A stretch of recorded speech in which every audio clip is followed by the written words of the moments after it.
Yeah. I guess the world is, just based on our experience on this pandemic, the world looks a little bit more complicated than before, and the world is always changing. So the traditional way of learning and says, okay, I'm preparing myself to be a mechanical engineer or mechanical technician, is still needed. Because you need a starting skill. I always believe in that. But all education institutions have to build their students or their graduates to be a little bit more, the word is resilient, in times of crisis, so that when they meet up with the changes, they can adapt and be able to think. Our current mode of education tends to be a little bit regurgitative. What do you call that? That means I give you a set of material, I teach you over 6 months, and you are supposed to repeat them during the examination, and if you repeat them correctly, that's it. That's fine if you are going to be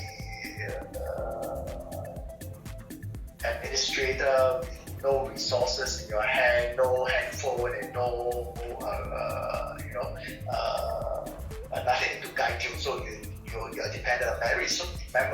So if you are just dependent on memory to survive, then I think in the new world it may be a bit more challenging. But the question is, how do we create a more, as you say, a creative sort of person, a more flexible person who can change with the world? That's the part I think the education system have to think much harder than just saying, okay, I will continue to give you this curriculum and just repeat it after the examination. In IPE, when I was in colleges, I tried very hard to encourage them to say, look, it's fine to say you can, build a block of steel to this shape, this size exactly, but can you connect up, a piping system for a garden of, in our case, we went down to some houses of some old people and be able to connect up and link up things together, whether mechanically, electrically, and so on and so forth, and figure out problems of how do you put this thing on the wall when the wall is, don't have the structure to hold this thing up there and things like that. So problem solving like that will certainly, in a practical environment, will certainly help. And rather than just based on how much you can repeat during the examination. In fact, a lot more grades should be given to those people who says, I can think better, I can do this thing better, I can solve the problem better. And how can we balance the grading system such that more of this creative kind of intelligence is being manifested. In a way, it's important because you want to encourage them to do that, rather than still encourage them to say, okay, if you follow this formula, you get this answer, and follow the formula correctly and you get the answer. But instead, you should encourage them to say, well, formula is one thing, that will give you a guiding principle to start off with, but then you really have to put on your thinking cap to solve various problems around the same problem. And that's why I enjoy being an engineer, because as part of the engineering profession, we tend to, if we are on the ground, we tend to have to think on our feet rather than take our textbook or book or whatever book, and just implement what is in our book, because the ground is actually very different from what appears in our book. But then, unfortunately, our system gear ourselves to memorize the book, but not so-called memorize the ground. The other thing besides this idea of trying to be more creative in the curriculum, not say more creative, more flexible in our curriculum so that we put in the element of creativity, the element of innovation inside our curriculum. I always feel that we should do lots more in CCA. CCA is always seen as at least 19, it was seen like the last choice. They really get a GPA 4.0, to me, throughout our lives, it's the most important thing that they can get to learn, because when I was secondary and pre-university, I mean, I don't remember spending so much time on my textbook or 10-year series or whatever it is. In fact, I had, I was in the uniform group, I was in the stage crew, I was in the library, I was in the, what else was I? I was in the rugby team and things like that. So, and I feel that I learned much more from those, and those lessons that I learned in those environments are even more important than what I have, how I solve the sine formula, cosine formula, and things like that. Because I never seen the sine formula again, but I need to solve the problem of getting other people to, to put up the tent, figuratively, put up the tent together so that the tent will stay up instead of falling down the minute you release the rope or whatever it is. So those skills are very important, and CCA is one area that I think we can do much more. And in fact, CCA to me is very important because you join CCA because you're passionate about rugby, or you're passionate about or camping or whatever it is, and that's what we want students to be able to take away from their 12 to 16 years old or 18 years old, 20 years old, that they are passionate at certain things, and that passion can actually, some passion can be reconverted into maybe a profession, like in the case of Fandi Ahmad. He's a footballer, and subsequently he's an international player or international coach or whatever it is. So things like that really can drive us. So these two areas, I thought we can do much more in the Singapore education system, and I think that they have been doing much more. But I think we can still do a lot more so that we can really prepare our students to be ready for this very fuzzy kind of environment. And I think you brought up a couple of very pertinent issues, especially in times like this, that actually have jolted everyone out. And the Minister of Education, I think, is having a big plate right now, thinking of how they're going to move on. A couple of things you mentioned that really rings the light bulb. CCA. Even when I was young or in school, it's only to really live up to the expectation of the points. And even when I go there, I drag my feet and try very much to just skip it if I can. But I think you have brought up a very important point. You're kind of like paradigm shift the focus. Using that, I thought, is there, if you are if you are given the job right now to really redesign the system of primary school education, and I think primary school education is very important. That's when we get the understanding and realization of the world. That's where our blueprint is being formed. If you are now like redesigning, or you have this plate or responsibility to redesign our primary school education system, how would you do it? Like bringing that element of resilience, innovation, and the passion, and putting CCA as one of the core things. Not extracurricular activity, not core curricular activity, but really using that as the pillar of a tool in education. Maybe you can like think through in a very fluid way. Is there anything that you think our system has space to change? Because I read online that the mayor of New York, Andrew Cuomo, he actually enlisted the help of Microsoft, I think Microsoft or Google, to redesign education in the face of the disruption of the pandemic and how it should go forward. You know, he brought in the technology companies. And I thought it's time for us also to think through like how education can evolve. If you are now given this job on your plate, even if you have not thought of it, maybe is there way? Primary or secondary? Yeah, primary, our core, our core education, primary, secondary. Yeah, throughout our system, whether it's primary or secondary or even JC or Polytechnic or ITE, there's a lot of focus on root learning. Having a system that can accurately assess a student's progress through this so-called examination system, and of course the Chinese is the king.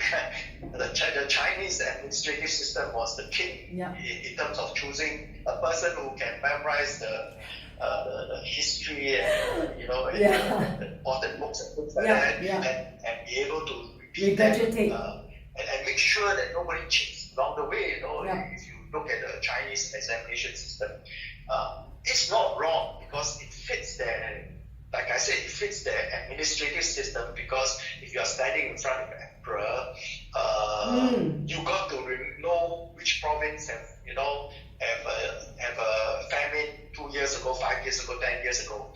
I mean, it works well in that environment because we don't have PDA, we don't have laptops and things like that. But today's environment, with those resources that we can actually, this may not be the most important component. So how do we, if you look at primary, how do we de-emphasize the PSLE? Of course, they are now doing it. They are trying to put them in bands and so on and so forth. How can we help our parents to learn to de-emphasize all these things and be able to say, okay, I don't mind my children to be, spend a bit more time on certain things that really attract their attention, whether building models or playing a form of team games where, you really have to learn how to cooperate with a whole bunch of people. I mean, when we play rugby, you have to cooperate with 14 other persons. That is a skill, you cannot go alone and say that you are the fastest and the quickest and the strongest and you want to get the ball to the other end. You'll be dead in no time. So how do you cooperate with people? And those are just equally important skill that, and the grading that you can achieve so-called not say independently, what do you call it? Without bias. Because our system of examination is trying to say, okay, our system is perfectly unbiased and we can perfectly pick up a person who's so-called smart in the system. I think that is not the criteria now. So, but I can see that the government is doing some into this area, but how can we quicken the pace? How can we push a little bit more on this? I think that is the issue at hand now. And a lot of the problem is actually the parents, because the parent says, well, if you don't get this points, you can't get to that school, and then from that school, you don't get this point, you can't get university or this polytechnic or that polytechnic, and so on and so forth, or he end up ITE, and which to, and from the expression of the face of the parent, the child will know, hey, this is not a good thing, and things like that. But if you say, well, IT is not the bad thing, in fact, as you rightfully mentioned, that in fact, the future might be, like I mentioned, might be personal skill. I mean, if you think about the Australian situation, the plumber earns more than the lawyer or whatever this, I think Singapore will have to have that situation because we are in a very special environment, because we import a lot of workers from Indonesia and the countries around us, cheap labours. But I don't think it can be sustained 20 years from now, if you think that 20 years from now, we still will be having 1.5 million, no, 2 million, 2 million foreign workers, foreigners in Singapore for a population 3.5 million. Just to sustain the economy. There's nothing wrong There's with something our wrong. population, you know. Yeah, I think you brought. So if that is the change that we are expecting, that means we may have to behave like the Australian or the British. You know, you will see the white Caucasian on the roadside paving the road. That you can see the so-called white Caucasian, the white Australian building a house and things like that. And if our young people can do that skill, I think that will be good. And that skill need not be said that it is lowly or anything, because it is a skill. It is a skill, and you can still get a skill and at the same time still have a university degree, because that will help you to understand material and whatever it is, and still earn a decent living for your family with that skill. And to also share a little bit with you, you know, you've gone into very interesting areas that I would like to just add in. You know, when I was living in France, which I hope to still go back after everything cooled down here in the world, you know, even the bus drivers and even the people who are selling the butchers, you know, in the supermarket, and the people selling fish, the fishmonger in the supermarket, they're so knowledgeable and they're so well respected because of the way they handle the fish and the way they know the knowledge of the fish, you know, and the butcher, the way they are being respected by the people who are queuing up to them, and then, you know, give me this cut, and then, you know, the way they are given the kind of respect. I think if Singapore moves into the first world country, like what you say, if all these jobs, skilled jobs, are given the kind of due respect, and they are also given the kind of very proper certification and training, and in France they call it the artisan, like the artists. Anybody who uses hands are called artists. Be it they are the people who cut your hair, be it they are the sculptor, the people who are like making your bread, people are cutting the fish. They're given a special, very respectable category called the artists. And even people who come into garden to do your garden, cutting down your grass, they're given a lot of respect. You know, so I think you're right to have to put this point across. Like, if you're going to move into the first world, you know, Singapore wants to move into the first world, all these jobs must be given the kind of due respect. The people who are actually working in, and even bus drivers in the public buses, and even the tram drivers that I see in Paris and in Bordeaux, where I came from. People give them respect, just normal people, like talking to them in a very respectful manner. And if we can start inculcating this for the next 10 years, because change in mindset takes time. But hopefully this situation help us unlearn a lot of preconception and break our, the blueprint that we are born with in Singapore. That, you know, people who are doing their hands job are menial jobs, but they're supposed to be given the kind of respect. I think that kind of like, you know, speaks to me. I also like the part whereby you said resilience. You know, do you think we have what it takes as a group of people, as a village of the Singaporeans? Do you have this thing called resilience? And how do you think that this generation, 61,000 graduates from every level, ITE, Poly, private schools, universities, they're coming out to look for a job and they may not be able to get a job. How do you think resilience we can inculcate into a generation? Let's say you are a father, or you are now the teacher, the wearing your hat. How do you instill resilience?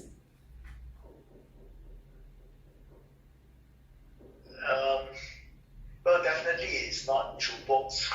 Yeah. It's not through a lesson plan called resilience. Or videotape that says resilience. I think resilience is something that you have to meet up with difficulties. That's why I see CCA, I see project work. All these are something that provide the resistance, to progress. And if you have, exercise your muscles against those resistance. Hopefully your resilience will be better. But to say that it can be done through the curriculum, I'm a little bit doubtful. I don't know. Maybe other people will disagree that you can maybe have good videos of good example of people who survive through resilience and things like that. But personally, I think the only way to exercise that resilient muscles is to go against a resistance. Go against a resistance. Do this, to experiment, test, and then and say, it didn't work. Okay, I mean it's a bit shameful, but it didn't work. But the next time when I need something, at least I know that sometimes it didn't work. But if I try hard enough or I do something extra, I will be able to overcome that. But I can't see any way. But unfortunately, again, not say I'm blaming the parents. Unfortunately, the parents may take the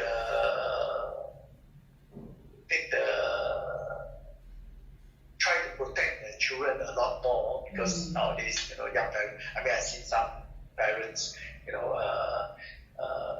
seems to be protective. I mean, maybe I can say my time. I don't think my parents have a lot to do with my schoolwork, and I'm left alone to solve all those issues and things like that.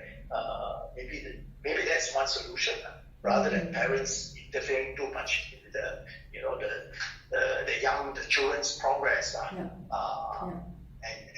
trying to be helpful actually means that they don't develop their muscles or their resilience muscles. Because resilience is really through the life experience. Correct. And also Singapore, we are so comfortable. Sometimes I think, when I leave the country, like your job, you have traveled around the world, for your job, you have met up with dignitaries all around the world for education, for your past professional capacity. A lot of people, a lot of foreign countries do have a great respect for Singapore and a great respect for our system that we have built. And when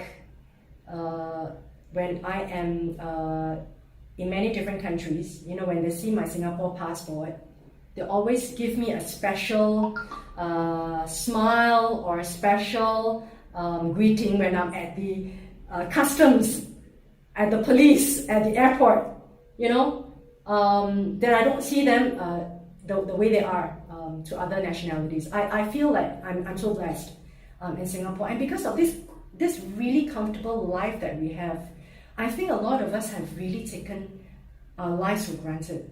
And we have taken this social mobility and this career mobility for granted for these times that our forefathers have built. How the past generation of Philip Yeoh and Lee Kuan Yew, that and a lot of past people have really built the country. I felt that. When I go out, I feel that, oh my God, I am such a recipient of all these hard work that they have done, that we actually have arrived at this point whereby there are people who tell me that they want to come to Singapore, they want to come and see, and to them, like, this is a country that's paved with gold. That illusion of that branding, I'm talking about that branding, and the message that we've come across with them, even like ITE. Look at that magnificent infrastructure that we have given to the students, and it blows my mind. It's like they're given these chairs, they're given the computer system that they can play with in the library.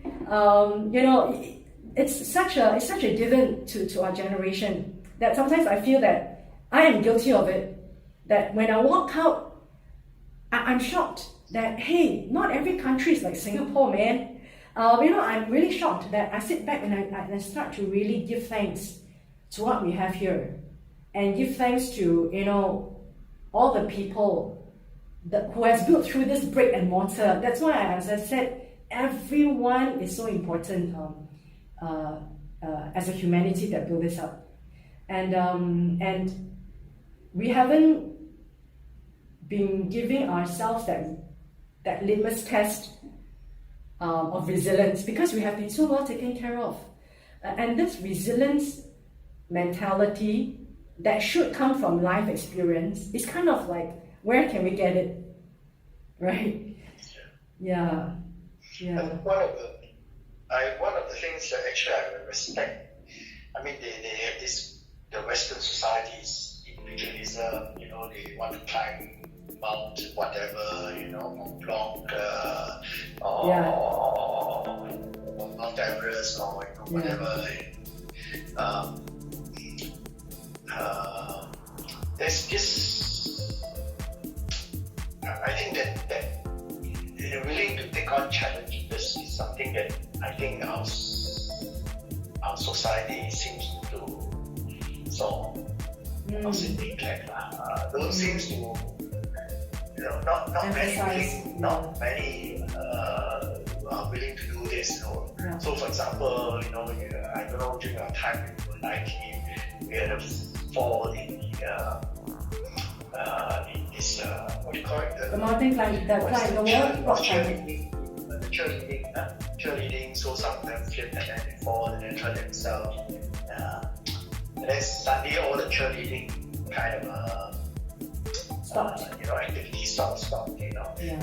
So I sometimes wonder, of course we want to think about safety, but sometimes need to let the young people to go decide, through.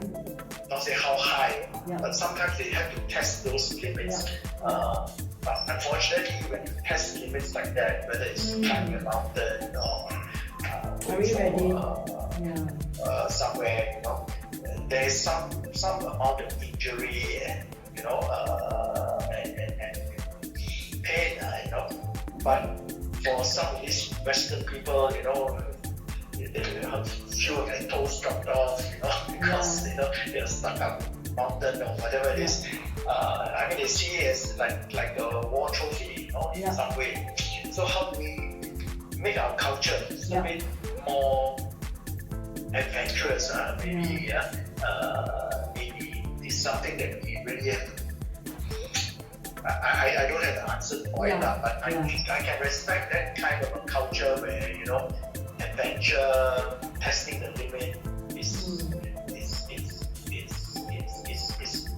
fairly norm in their culture. Unfortunately, we come from an Asian Chinese environment where your hair is your parents, your skin is your parents, you cannot damage any of these. In a way, we lose out on some of these people because of that kind of thinking in our society, not only with the parents but also with the children themselves, because we are taught to be very cautious and things like that. And that also prevents us from,